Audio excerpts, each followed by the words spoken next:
Hi and hello, watch fans, and welcome to another edition of the Real Time Show with me, your friendly neighborhood watchmaker, Rob Nuds, our friendly neighborhood jeweler, Alon Ben Joseph, and our illustrious guest from the limited edition, Pietro. Pietro, where are you? You're hiding away in a hotel room somewhere in the world, looking like you're a man about town. What's going on? Yes, I feel bad because it was explained to me that this was going to be the first the real time show video actually podcast. So I should have really put an effort on the background and how it looks. And but actually, I just happened to be in a hotel room in London in our home actually the Lansdowne Club because we had a special night last night and we're going to have a special night tonight related to our the limited edition activity. Welcome, Very good. Pietro, So, what founder can we of look the. forward to tonight? So we are hosting tonight French independent watchmaker Sartori Billard for the first time with such a big presence in London. We have 50 collectors joining us for a celebration really of bespoke, affordable, attainable, I prefer to say, watchmaking. That Armand has been has been able to become a little bit an ambassador across the years. And yeah, last night we were blessed with. I was blessed with a graduation. I completed the 10K Small Businesses Goldman and Sachs program, for which the limited edition was humbly shortlisted for the good growth we have shown in the last 10 years and for more critically the growth that we could hopefully achieve in the future. So I was blessed with participating to this program and to which is going to help bringing the limited edition to hopefully the next level. Congratulations, Pietro. Well deserved. Well Thank done. you. You're very modest, but it's basically a graduation at Oxford University. We can call it a master's MBA. So kudos to you, and beautifully that you've done that in the 10th anniversary of the limited edition. Because for our regulars, they've heard you on your first appearance on the real time show. I'm making a Freudian slip now. But we wanted you back on the show because we wanted to celebrate this decade with you. Just a quick summary for those that did not listen to the first episode where you have been our guest. What went through your mind to be that crazy enough 10 years ago to make an all indie retailers gateway for addicts? I think it was mainly a midlife crisis, Alan, if I if I am honest. But I can't ride a motorbike. I have a lovely wife, so I didn't need any more distraction on that side. So when I turned 40, I decided to try to look around me and see how I could have improved. Hopefully, the humble mark I was going to live from a professional standpoint in the next few years. And like this, I'm 50 now, so I'm quite happy I did that.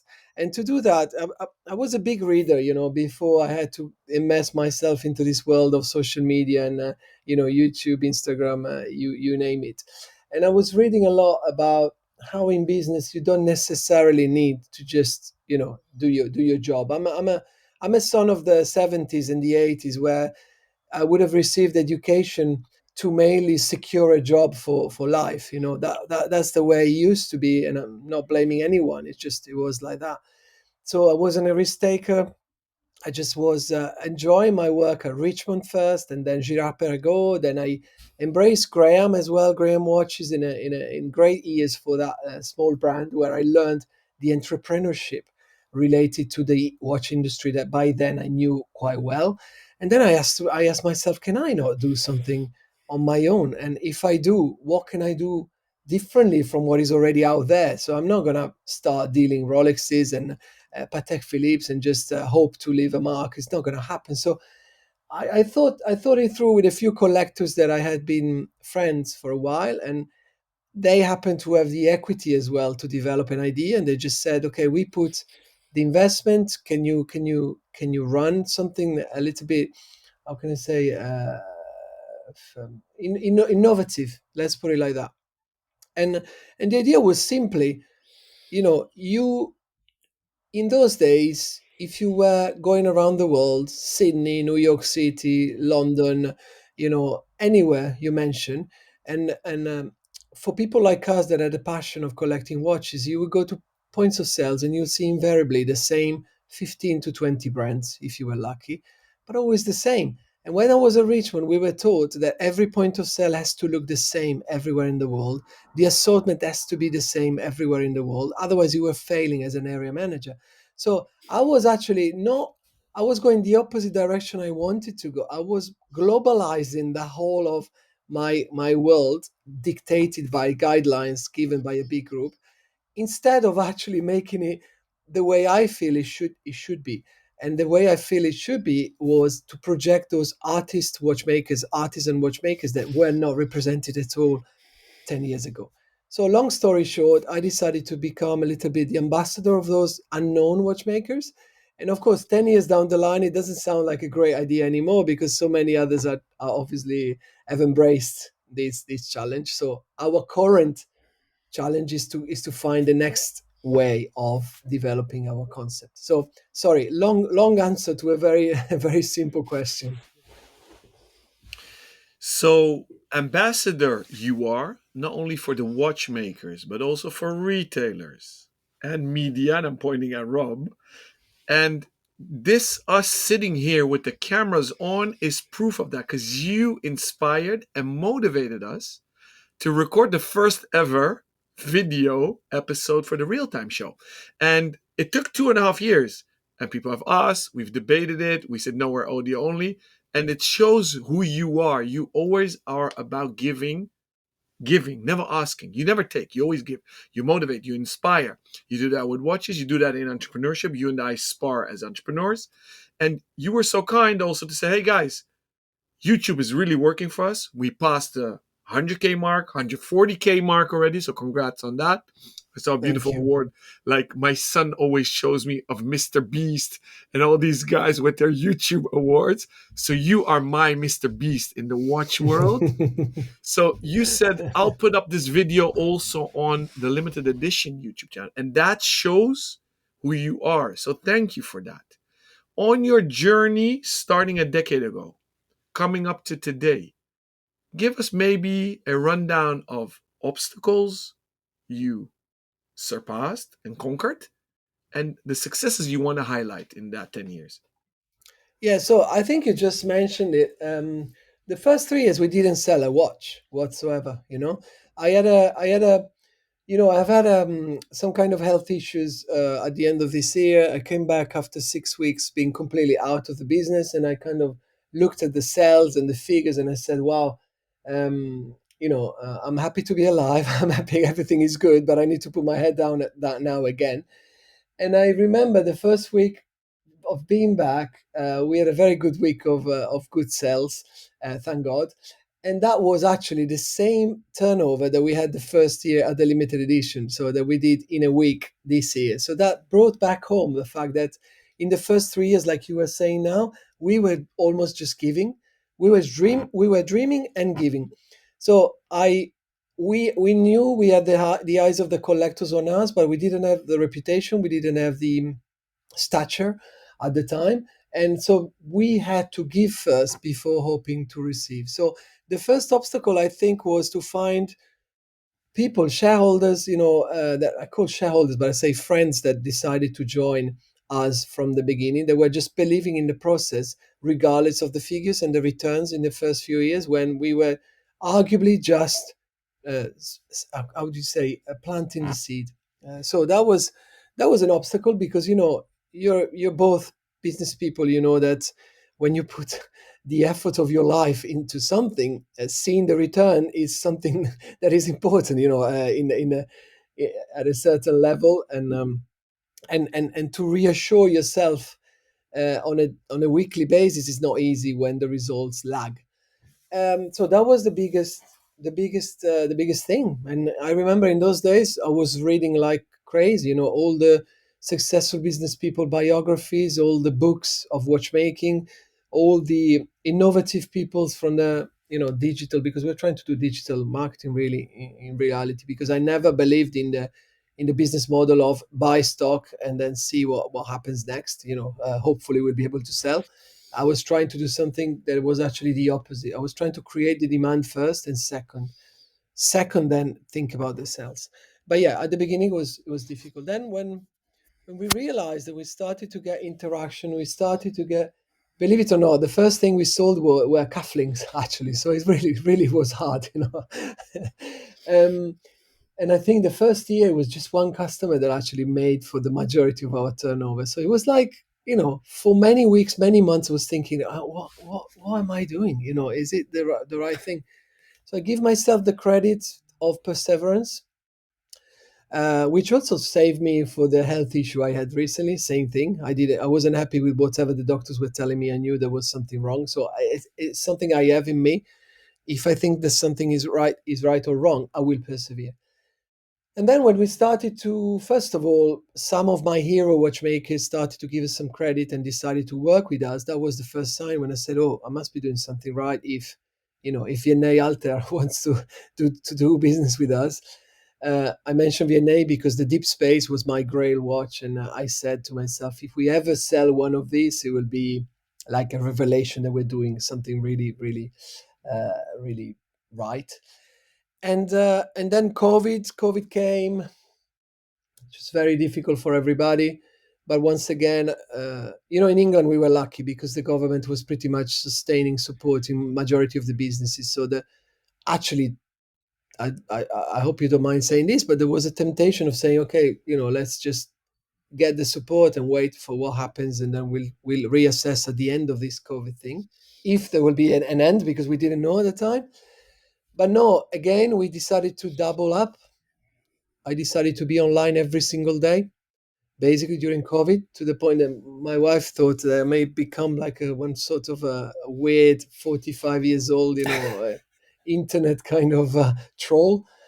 And that was the perfect storm, because people stereotypically had a lot of time. And what do you do when you're left on your own? You take care of your passions. And people, is not us, they have that passion, they have it inside themselves. What we did well was to find a channel for them to get it out and to enjoy it at a different level than just walk into a high street boutique, seeing your Breitlings, seeing your Tag Heuers, seeing your IWCs. And that was the way until 10 15, 10 5 years ago even. Yeah, so those were the revelation times. And then when we started our collaboration, so when we saw that brands, and Alon, about this, when you have brands trusting you to create a timepiece that would represent both the brand, yourself, as how can I say, as a reflection of what you think your collectors would enjoy seeing, then is when you really realize that you are into partnership, long-term partnership. You are rowing all in the same direction, and it brings it finally home. You're doing the right thing, and you can think long-term for good.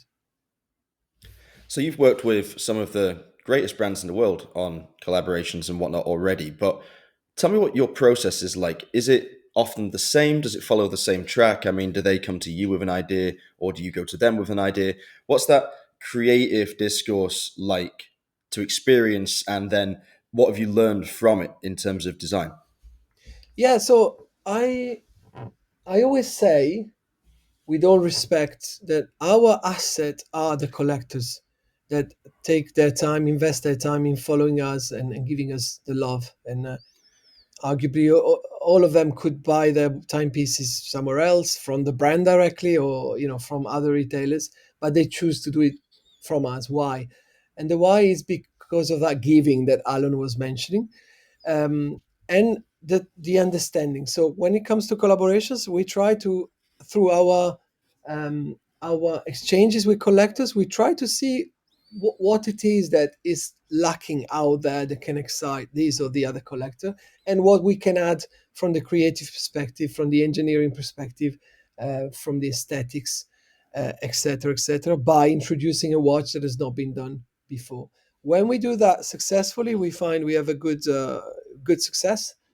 And we've been blessed with, the first collaboration was with, believe it or not, with Corum watches back in the day, because we had a relationship at the beginning with Corum before they changed their strategy, and we created our first limited edition with them.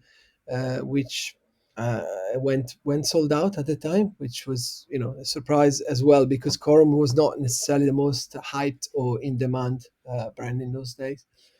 But then the one that was more, how can I say, really fitting our concept as with the independent watchmakers was with Armin Strom for our 5th anniversary. And that's where we started to experiment and to exchange with collectors to understand what they would have liked. And through that understanding, we came out with something that was we really appreciated. We always try to avoid the hype game. Even when we launched in collaboration with Hammer, the horror file, for example, the Ophion Guild Spectre edition, it was one of the biggest successes we had. We tried to get away desperately from that thing of, starting to tease and then re-tease and then, pre-sell completely before the sell to be able to say sold out before the watch is actually sold, and those kind of tactics that, because not because we are good people, but because we understood that from the collector's perspective, at least for our clientele, was more an annoying thing rather than a help. And so we always try to just to be factual, and to give everyone the opportunity to acquire something, that they find of interest. And so far, this approach has paid off. Now, for the 10th anniversary, we have several collaborations coming. One was the one with the Sartori Billard. They are coming tonight, and the watch will be here as well. The SP05 Lagoon. It's a fun project with just a very cool dial that Arman and I personally really, really loved. And we said, "Oh, shall we do this?" And the answer was yes. But it's only 10 pieces, limited edition. Um, when we'll have our big celebration in September here in London, there will be some brands. There will be 23 brands exhibiting here, and there will be some brands bringing uni pieces and some others bringing their own collaboration. And the biggest one of them will be the collab with the VNA Alter, which again, it's just because nobody's watching, I can share with you. it's it's, it's something that makes me incredibly proud, because as I said, he was the man for me when I started. Him, Andrea Strella, Ludovic Balois, and I'm sure I will forget some, but just to give some names that can really, how can I say, yeah, illustrate what I mean for legends of independent watchmaking.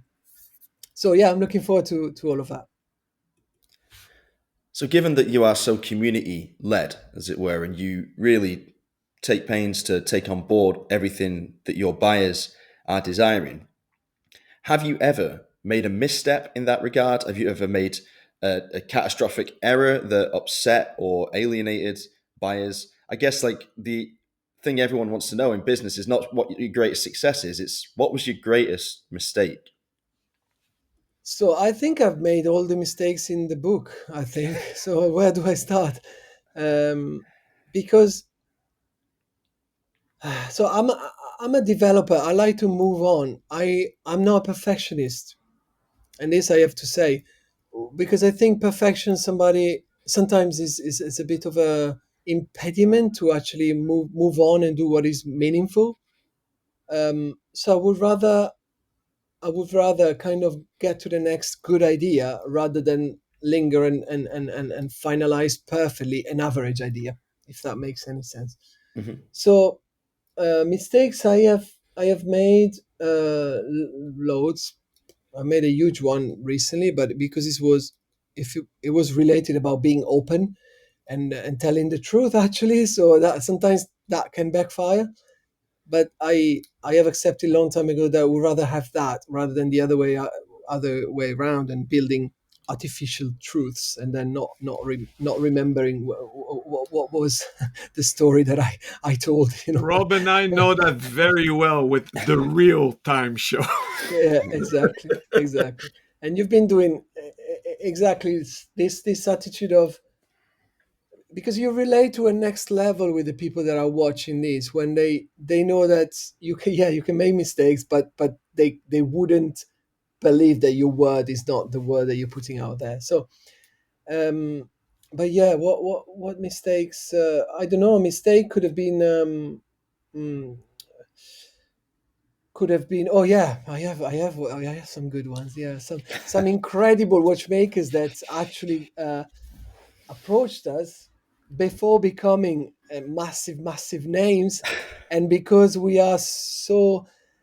do too many things, we are so overwhelmed with things, we would have completely kind of delayed a certain development, a certain relationship to blossom. And then after everything was done, the watch was launched, we would have just missed out on the train. That is something that has happened a few times. Um, but at the same time, we are official retailers for over 80 names of independent watchmaking. And there is a reason to that. We not because we want to be a supermarket of independent watchmaking, but because we want to leave collectors in a position of understanding that we are not on an agenda to push this or the other brand. We want to give a as clear as possible picture of what artisan independent watchmaking is about, in a space where you feel you're free to say, I like that, I don't like that, but this is what available, which is the opposite of the typical shop experience from my perspective, where curation is a good thing, is a good practice. But when you go again to the four corners of the world and you see the 10 different brands are always the same, you understand that there is an agenda behind that. So no judgment on that business model, but if we were here to exist, we always thought we should do things slightly differently. So yeah, I hope that answered your question.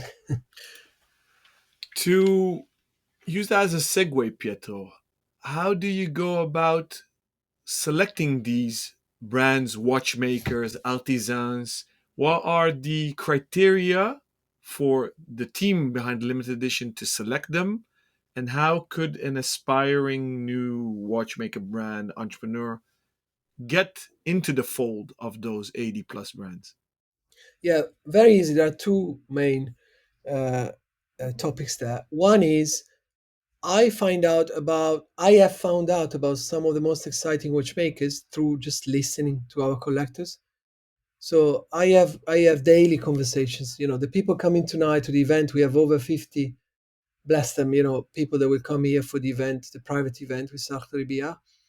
There are people that would exchange with us. So there is a real exchange happening on the daily basis. So it's not all about me. I have a team of 15 people. Johnny in Ireland is our editor with his lovely wife, and also they are in the mix in terms of understanding what are the watchmakers that are inspiring our collectors the most. So that's the first thing, because with all the giving that we did at the beginning, we receive a lot genuine feedback. So we learn from our collectors. And the second one is so why do we like artisan watchmaking? Is because we find that artisans are iconic in what they are trying to do, and they have the same kind of uh, mm, our frame of mind as we have, of wanting to be iconic for one specific characteristic that is theirs and their own.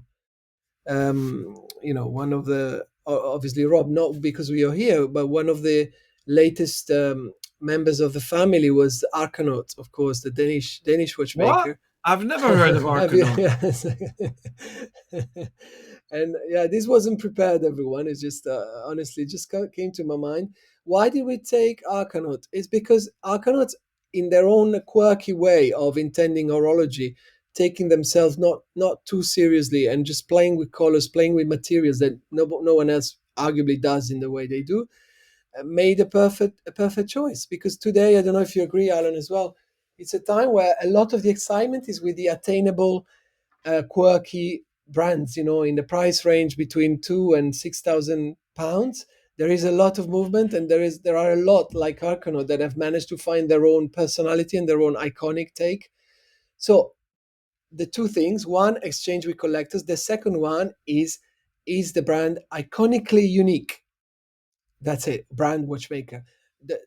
Or is it just another brand that is going to do a diving watch, a chronograph, a tourbillon, a ladies watch, a perpetual calendar, an equation of time, which is the standard way of the big brands to fill up all the retailers around the world? Then the retailers find itself selling very well the chronographs and selling very well the diver, and having to to kind of reinvest everything else on those models that have nothing to do with the identity of the brand. I'm sorry to be very blunt, but that's my opinion. That's how I see things. So yeah. So you've got a lot of experience of communicating very, very high end, often extremely characterful, unusual pieces to people who maybe haven't seen these watches in person. The lack of physical stores, obviously, and people not wanting to travel halfway across the world to see something before they buy it means that what you say is of paramount importance. Have you got any ideas or examples of watches that you have yourself not fully understood until you've had them in your hand? And after realizing that there was something special about this watch that wasn't easily understood through images on a screen or through text in a press release, how were you able to change your communication strategy to ensure that your consumers got that valuable insight from you directly?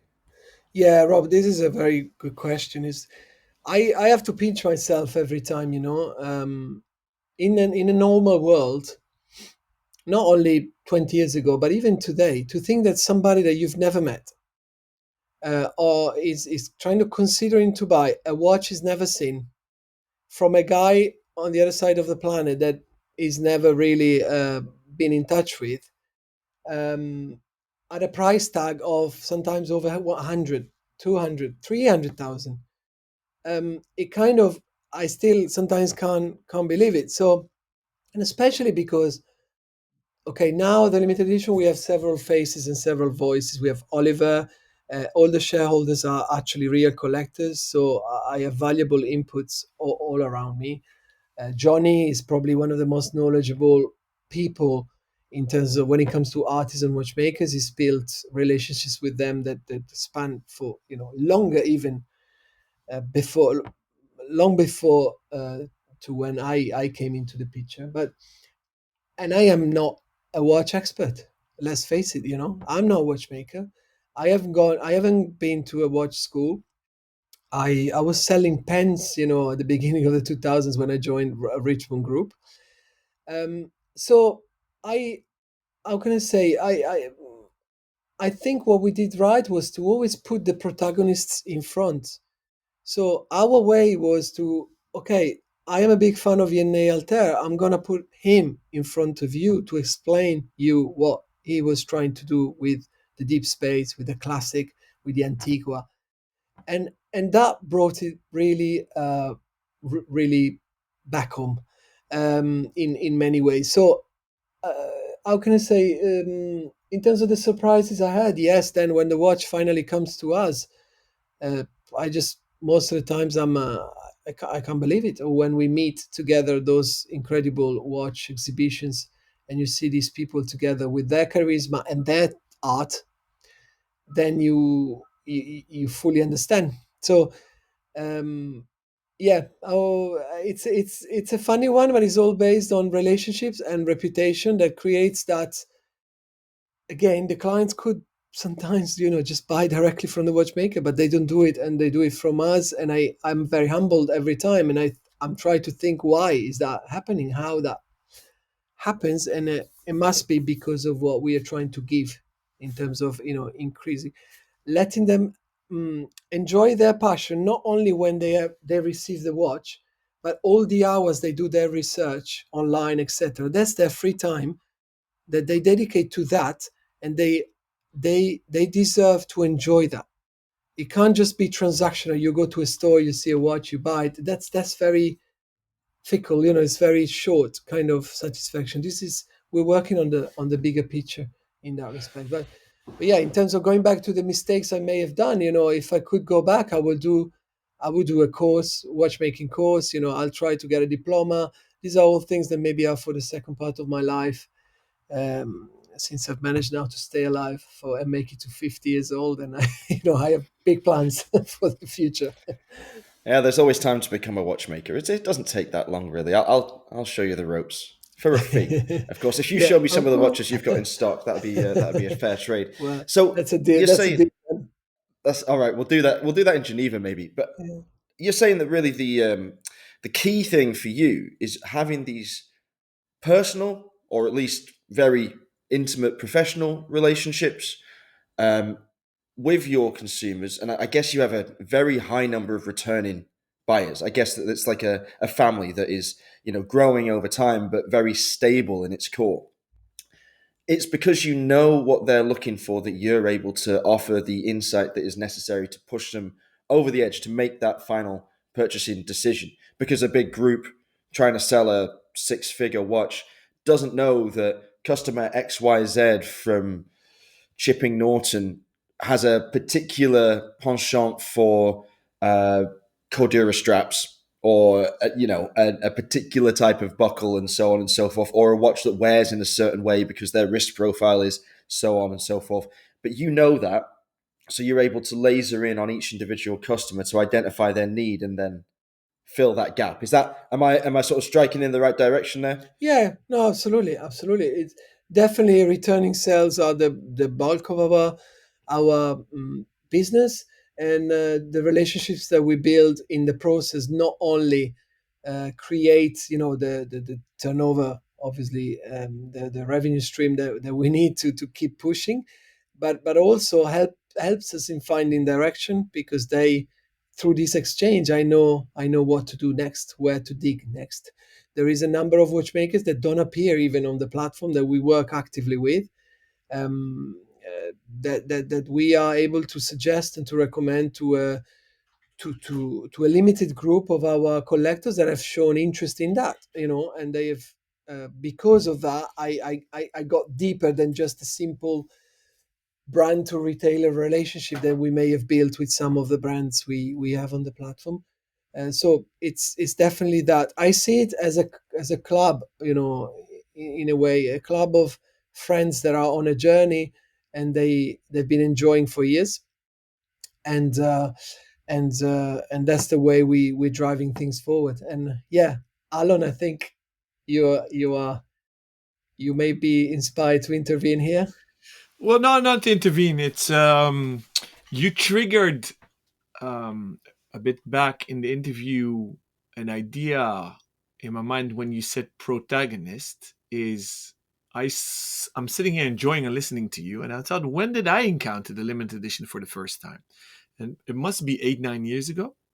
And I, for a very long time, thought you were a media guy, an educator, and an authority on indies. And I actually learned a lot from you, the platform, your colleagues, the team, Johnny, of course. And the funny thing is, and I've said this in the previous episode, I admire you as a retailer, but I perceived you more as a media authority, a journalist, because you are objective. And my question is, are you a media company? Are you a retailer? Are you both? There's a huge convergence going on. Media companies have become retailers. Retailers have to become media companies. I have that issue. You do a lot. Rob does a lot. A lot of people don't know what label to stick on you. So, what is the limited edition today? Because what a lot of people don't know, you promote the profession, the art. You don't per se sell everything. And why did it trigger the word protagonist? Because during lockdowns, I watched every episode you did with Jean-Claude Biver. Yeah, Although you didn't have any economical ties to him or his no, brands, because I think he was still at LVMH back then. yeah, yeah. It was So on. tell us a bit Yeah. about that, please. So we are a retailer. We are an online retailer, and the choice was, when you're a retailer, you have two ways of trying to have an impact. One is being able to seduce brands by investing in stock and having a prime location in one of the famous capitals in the world. That is a long-term kind of process, on which the success will depend on the grip that you have on your local customers and the footfall you can have in that particular area. But it's a risky business for me, because I've seen it failing many times for the small independent artisans, because when stocks float around, um, and you are unsuccessful with sales, guess what happens next? Everyone has to do business, so the stocks are there, the demand goes down, the product is available, and what is the evaluation of the brand when you see unsold items out there? So for me, the alternative to that was because understanding the limits of artisan watchmakers. Artisan watchmakers, they're not meant to sell thousands and thousands of watches. They're meant to cater for a very small niche of really motivated collectors that thrive with the idea of not being able to find, not being able to sing, not being able to walking around London seeing, the product all the time, because they like the idea of, oh no, I know the guy, I know where I can find that, and they can talk about that with their friends without being obvious, without saying, oh yeah, you can find this particular Arcanaut, you can find in 4 boutiques across London, just as next to Pratt there will be a boutique, whatever. No, it's not that. It's like a hunt, it's like a treasure hunt in a way. And so my question was, so as a retailer, instead of investing on a location, instead of investing on in watches, which is something that is, of course, was the option, the main option, can I actually invest in communication and actually have an impact of what most retailers can't quite master, which is the demand? So then, very humbly, I said, okay, let's try this way. Also, because I tell you frankly, we started with £80,000. The business now. Again, because nobody's listening, but we are obviously multiple to that figures 10 years down the line, but there wasn't any huge investment. So I said, what can I do to influence the demand? And not being a watch expert myself, well, I'm going to put the real heroes out there. I'm a passionate music person. I play the guitar, and I find myself, besides watches, with guitars is the same thing. I go out and I check who's playing that particular guitar, where I can find that particular guitar that nobody has. And those people that are giving me the knowledge, guess what? Where am I going to buy the guitar? Where am I going to serve myself? It's just very natural then. Of course, it's easy to say. It took years to implement. I was very lucky. My initial investors, friends, collectors, shareholders, they weren't doing that to gain their daily bread. They just put a sum of money on the side and said, you have it, we believe in your ideas, take as much time as you need. And believe it or not, we're still in that situation where now we have 15 people in the company. We turning over, luckily, a healthy turnover. We are well in profit, but still the same collectors that joined the club, and as shareholders, they're still giving us that independence to go in the direction, or in a non-standardized direction, for as long as we add equity to what we're doing. So I see the limited edition, finally, yes, as a retailer, but as a brand, I would like to say that the limited edition is a name that means something to those that have a passion for artisan watchmaking. I think we have achieved that, without being too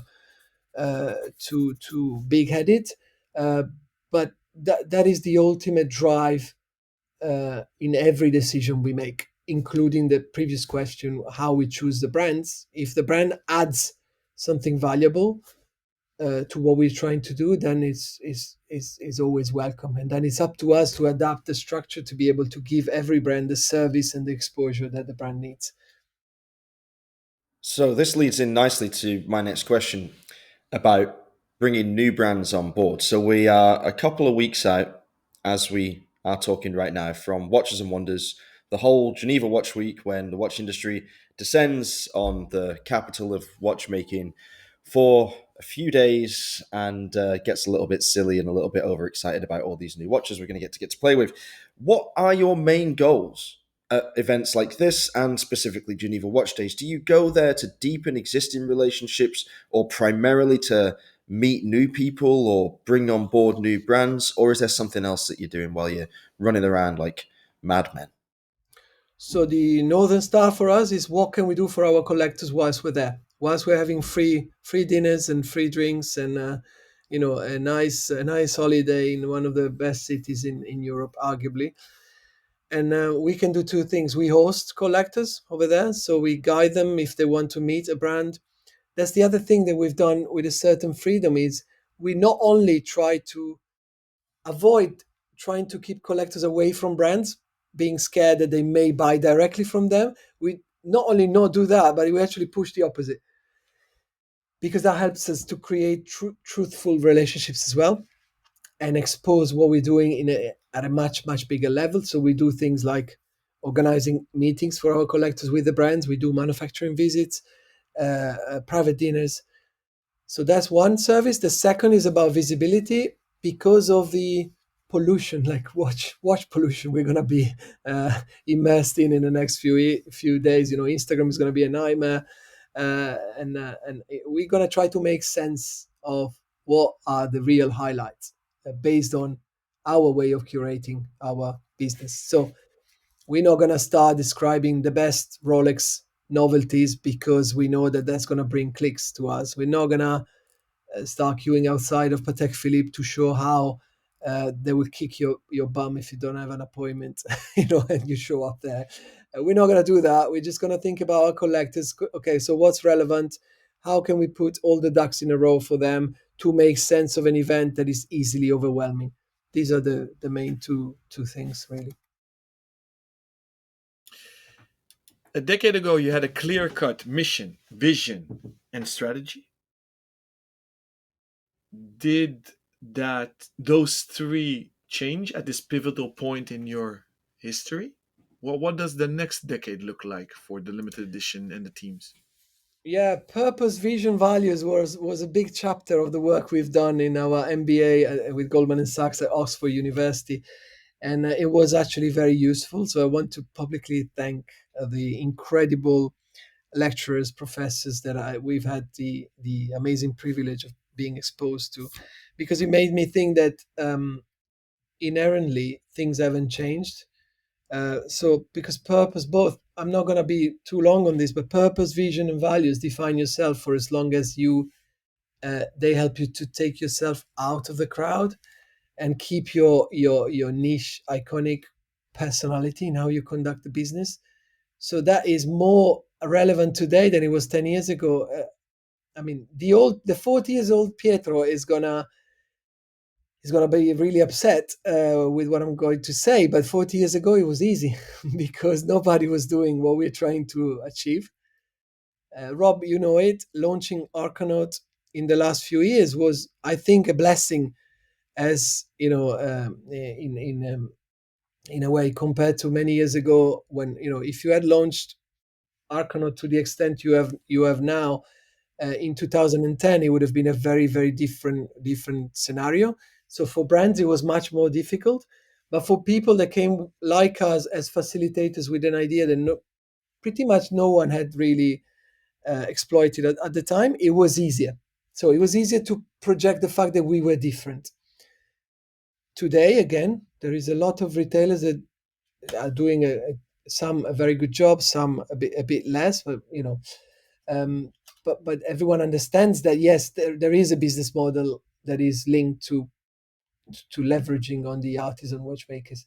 So today I have to find new ideas, new inspiration, new ways of conducting the business, new personalities like Oliver that came on board. And Oliver is not only a mentor within the organization because he has incredible kind of administrative operational skills.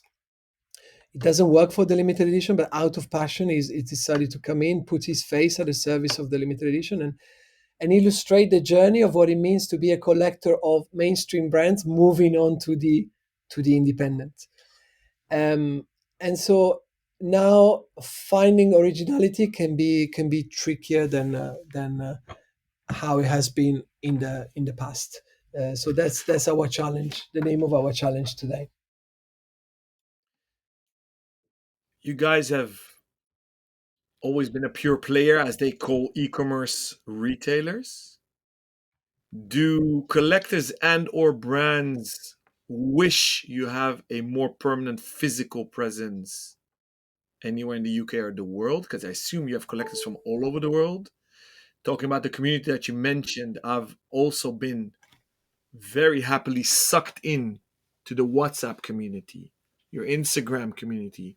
The communication you guys done is second to none. It's above par, No, best I've thank you. seen. Thank you. And I have a right to speak because I'm a retailer as well, so I can definitely say that.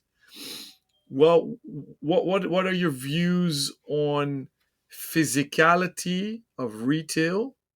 Whereas you said COVID was a blessing for businesses and e-commerce in that sense. Obviously, it wasn't a blessing, but every negative has a positive. Could you share a vision on that? Yeah, so I think the ideal situation is to be able to marry both. You know, if you ask me what's the weakness of the limited edition today, is that yet we haven't found a way to have a physical presence that for what our identity is can't just be a high street retail space, and it's not going to be that. So we have plans and ideas to have a showroom, should be private like our events are, like our 10th anniversary event will be. It's not going to be a, the Great British Watchmakers event, open to the public. It's not going to be that kind of thing. It's going to be a celebration of us and what we've built with our own collectors. Same with the showroom. It's going to be another service again. I have to think about our collectors. What would they need? Yes, they would need a space in London they can call home, and they can kind of get away from their family for a few hours, go and talk watches, and have a drink and just cultivate again that passion in a more of a physical way. So that's definitely what should be behind the corner for us.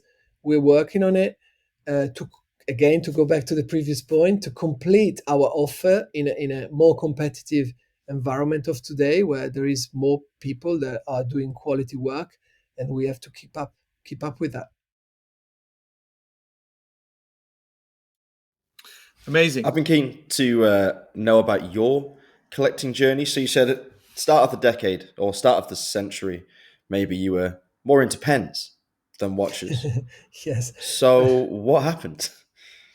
Yeah, so my journey, I'm a middle class, Italian. I come from a middle class Italian family where seeing a watch in any possible important day that could justify such an important purchase was a special occasion. It all started with my dad in the 80s. He was successful with his business, and I remember one day he came back home with a Girard Perregaux for himself and a Breitling for me that I have then lost. Imagine. But I remember the light in the eyes of my dad, and that was when he brought back home for me. I was 15. How watches can be special, uh, regardless of what they are, the tag price. There is an amazing watch for every wallet, and every price point, and this memory. My dad is still with us, thank God. Is still wearing his Girard Perregaux because he's much better than me. I am a dreamer. I push forward, but my dad is a perfectionist. He was never gonna lose this watch like I did as a proper, proper muppet. But that also, it's important because I swore to myself when I was 15. I said I'll never wear a watch again because I was so gutted because of the light in the eyes of my dad that I had spent, in those days, best part of 500,000 liras, which were a lot of money for our, normal middle class family. I lost the watch. It traumatized me completely. So then when it came, I was hired at Richmond, fast forward in 2001, just because I could speak languages, I think, because I had no really big knowledge into watches or pens. Then I embarked in a journey of making up for that initial mistake and misunderstanding I had with the world of watches because of the incident that happened to me. And I'll come to your point, I promise, Rob. So started with pens, didn't have a watch collection. I was watching from afar. And then when I moved to Girard Perregaux, there have been a series of watches that have started coming my way, and every watch had a meaning. So I remember the first vintage carré, so the square vintage with a full date calendar from Girard Perregaux that was given to me for my sales performance at a Watches and Wonders that was called SIHH at the time. Every day, a watch was given to the most successful salesman on the day. So uh, I mean, that was the excuse. But then I realized that at the end of the week, everyone got on every day, every single sales manager had a watch. So it was a very democratic way of doing it. But anyway, that watch meant a lot to me. And from then, every watch that entered my small collection uh, has a meaning. So before I embarked in this journey, you can imagine financially, you know what it means. You are both entrepreneurs. There's points in your life where you just have to put all the ducks in a row and say, I don't need this duck, I just need this duck, I don't need this duck because I need that one duck. So I had to sell some of my watches, and when I started the limited edition, I had no watches whatsoever. From then, every collaboration we've done, I have kept one of the watches. So uh, I am building a collection based on my personal journey in the watch business, basically. The last is the one I'm wearing here, which in this case was a present from Vladimir Nego and Atelier Haute Complication, who made a special piece with the limited edition engraved on the bezel of the Jewel Time from a man that has collaborated 14 years with Francois Paul Journe. His son is called Francois Paul. He's a devoted disciple of Francois Paul Journe and is now embarked in launching his own brand. And brand is a big word. I mean, his own production. And it's been one of our most successful launches in the last 3 years. And these are stories that I will always be able to tell, which go far and beyond just going to a high street retailers and buying a watch, which is something I enjoy. I would enjoy as well. So that's my story. But we have a plan to do an episode for our YouTube channel one day on my humble collection that I managed to build up following this development at the limited edition. So for the rest of us, when we're thinking about buying a new watch, it's not always attached to a story, of course. It can be just a aesthetic interest or a need, maybe, or a loose need, shall we say. And so we do our research, we go out there, we decide what we like, we compare the options, and then we make normally like a relatively informed decision. All of your watches have a real attachment to you.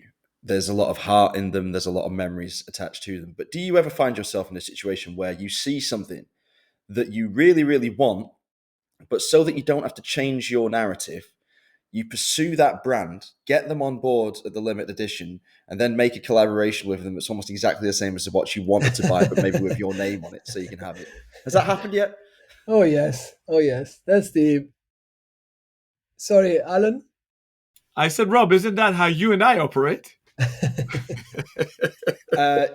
Yeah, to be fair, this is the real-time show, so full disclosure, yeah, if we like you, we're coming for you, and we want to watch in our Listen, colours. listen, Rob. I think all of us, if money had been the only driver, probably would be doing something very different. I could have stayed in Switzerland. I could have just pursued a corporate career. There is a lot of benefits in what we do that don't have necessarily have nothing to do with money, if you like, and that's one of them. If you have a passion, you have your heroes, and when you can interact with your heroes, you try to do it in a way that you're not going to spoil things, your taste or your passion for that maker, but you're actually going to enhance, the story. And so the simple answer is yes. There's quite a few brands, that I don't know how to say this, but like some have been amazing commercial successes, some others have not been, but they've been incredible human experiences that I am so happy I've managed to bring my way. So we have, I think, watchmaking, if it's here to stay, is because it has a lot of our human characteristics. The skills, the craftsmanship, it will be destined to disappear in a world that is going increasingly digital and increasingly artificial, if you let me say that. So actually, watchmaking, for as anachronistic as it can be, it's a tool for us to stay as human as we can. And we, as free entrepreneurs, having the freedom to pull certain strings gives us an incredible gift that 95% of the people on the planet don't have when you just have a job and you do your best, with all respect, you do your best every single day, but you don't have those strings to make it more like you, to make it fun for you. And we have those strings because we gave up. I mean, me personally, I gave up the corporate career long time ago now. Am I richer? Probably not, but I've created something I'm proud about and makes me feel human a human every day. So that's how I see it. Beautiful note to wrap it up. I want to say huge congrats to you, Pietro, and the whole team. Amazing decade. As we always wish on a birthday, till your 120th, so you have 110 more years to go in good health. Thank And you. looking forward. That doesn't make sense, does it, Rob? Why I'm not? not gonna get that far, but yeah, no, Everything is of course. synthetic, and if it's up to Elon Musk, we'll live forever. So 120 is nothing. It's all I've I've relative. I've The heard there watches is a will make it. absolutely. Oh, that's exactly the point. We are humbly uh, contributing to something that is beyond us in so many ways. Like we now stare at a Breguet masterpiece or a Thomas Tompion masterpiece at the Museum of Science in England. They didn't do it for the quick buck. They were serving technological innovation. They were serving, whatever the English Empire was after in those days.